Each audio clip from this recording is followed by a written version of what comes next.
Good morning, family. Out here with my Oma. Why are you copying me? I'm not. We are off to church.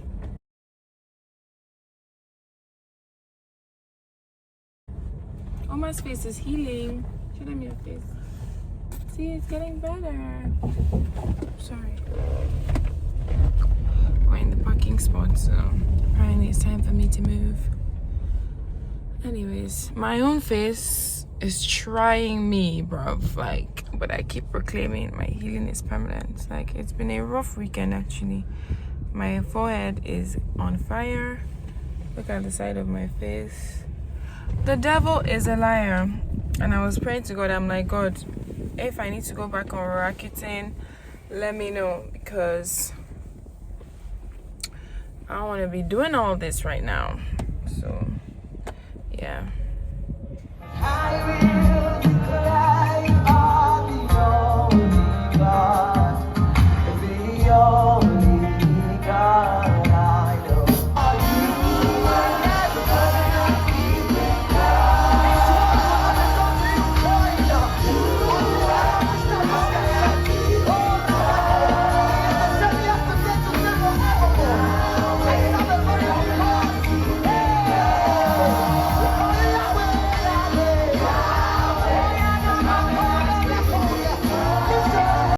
So God says, go into oil and gas. You say, who do I know? Come on, don't talk like that. Don't talk like that. The one that sent you there he knows who you should know. It's time to fall in love again. Say, I'm afraid of falling in love again because of what I've been through a divorce. I've done this, I've done that, I've been through. Hey, don't talk like that, or else you will subject yourself to bondage. Oh, you will take over. Hallelujah. Let me explain what this means. I want to explain what this means. So we are trying to build a family house. They've called the 4 children. Everybody bring 30 million because we want 20 million. God says, as one man, once they call you, you just say, how much do you want? 20? You write a check. That's what it means as one man. Because normally it should take the whole army of Israel to slay the Midianite. But he says, as one man. The question is this: there's potential inside you. You can thrive in the real estate firm. You can thrive in the oil and gas. There's potential inside there. You can be a man of God. You can be a soul leader. You can be a leader for God. But there's potential. But fear cages. It cages your potential like this. You know, facing fear for me, PD, has become so second nature now that I do it so easily. In the sense that I stand flat-footed in the face of fear. Wow. Literally. And say, so what? And there was a time all your bank accounts, everything. Yeah, tell me. The government came at you. Oh yes. So absolutely. So literally, I think 2-3 months ago, about 2-3 months ago, I came to meet you, and I said I woke up one Sunday, and we saw something in the paper. It was all over social media that our company Mojang, that we had supposedly what's the word? Side-funded money. Exactly. We had side-funded money or what have you.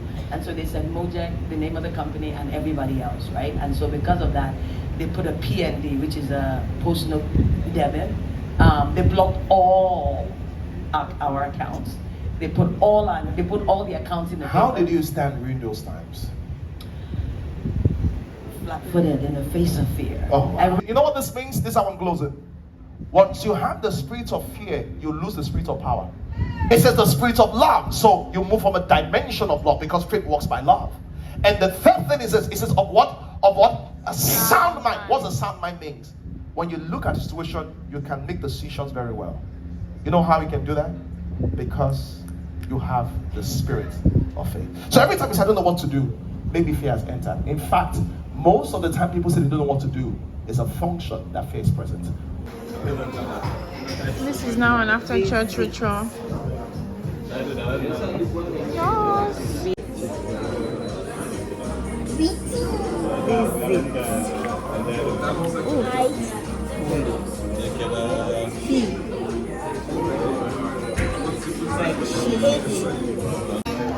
you say that's lovely? Say exactly.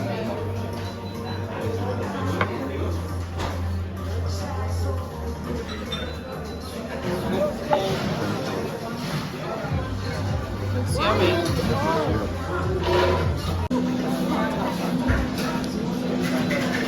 That's sausage, yeah?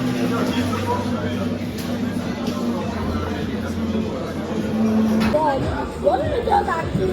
I don't want to record this like this. Thank you.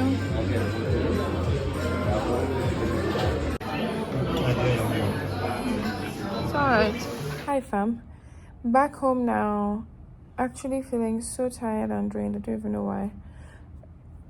I don't think I've slept to my heart's extent in a good while, like probably since Port Harcourt. So I am really looking forward to this week ahead where I'm just gonna be on my own and I'm gonna get to sleep.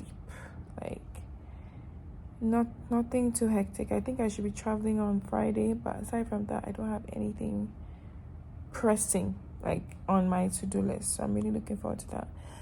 I want to say that maple food wasn't as great today. I don't know what was going on, but it was still good. I feel like I'm even too drained to talk. I just wanted you guys to know that I'm back home.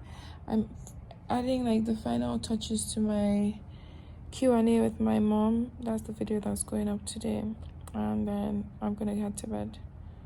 Probably check in the evening. I have no plans for the rest of the day. I don't even want to hear anything. I don't want to see anybody. I just want to be on my own. Relax and rejuvenate. That's the mood. Anyways, check in later. Oh yes, why am I about to vlog? I have been declaring that my healing is permanent, and I believe it.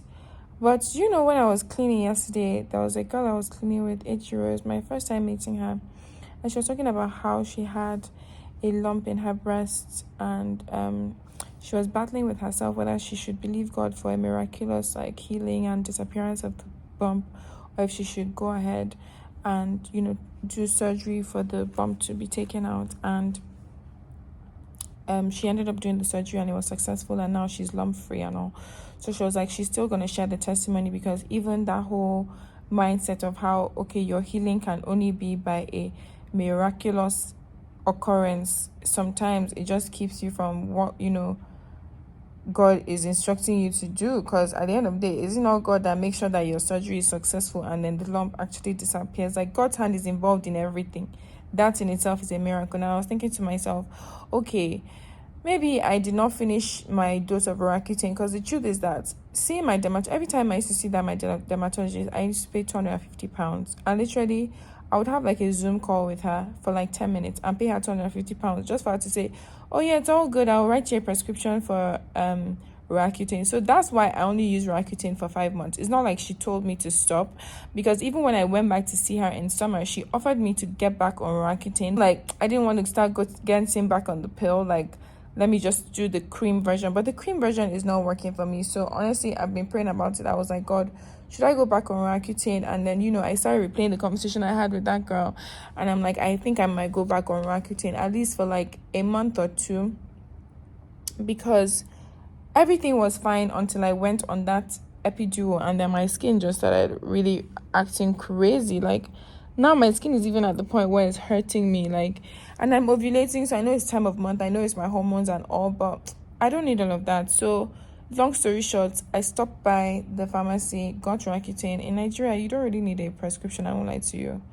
Like, I'm not going to name the pharmacy, but if you need the details, holler me in the DMs. Because, yeah, I got it. I just got 1 pack, so that should last me a month. And last time I started taking it, she had asked me to start taking it when I'm on my period. So I'm going to wait till my period, which should be in about like 9 days. And then I will start taking the Roaccutane again and see how it goes. Because I don't want this. I really don't want this. Like, it's beginning to affect my mood and my confidence, and ain't nobody got time for that, okay? So yeah, that's what I wanted to tell you guys, and yeah, I'll check in with you later. Sorry, also let me know, question of the day, do you think miraculous healings are only when it's literally like, should I say, an unmanipulated occurrence, like in the sense of like, wait, I don't know how to phrase this question, but you get what I'm saying, Sha. How do you define miraculous healings or miraculous intervention? Like, is it always just like out of nowhere that something happens, or do you also believe that God can use people or use things to bring the miracle about? Let me know. It's a birthright that you and I have as Christians. And that birthright is that God knows our beginning, He knows our end, and He knows everything in between, and He's in charge. Yes, sir.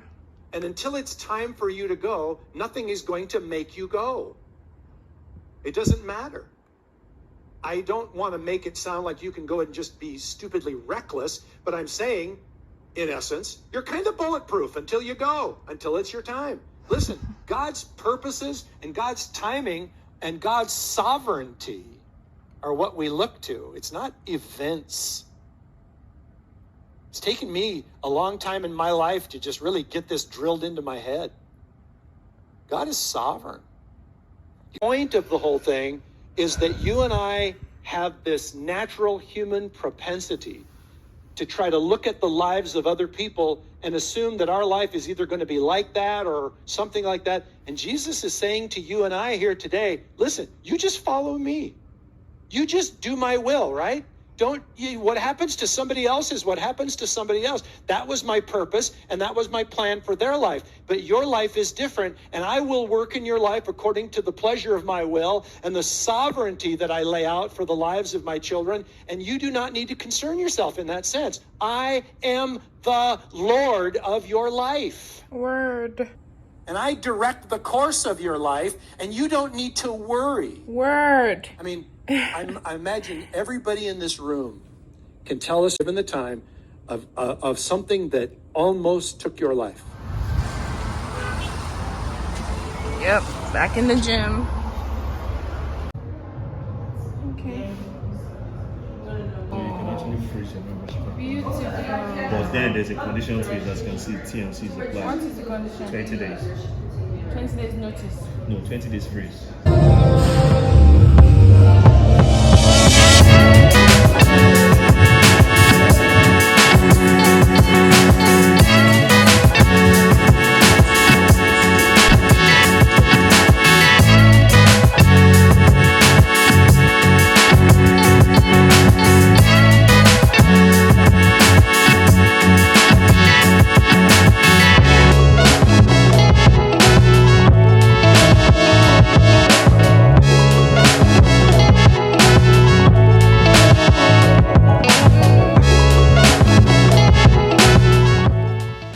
Living alone comes with a lot of maintenance work that I was not anticipating. From AC to your curtains falling down. My curtain fell down on its own. The first guy that did the installation of AC did a shorting job.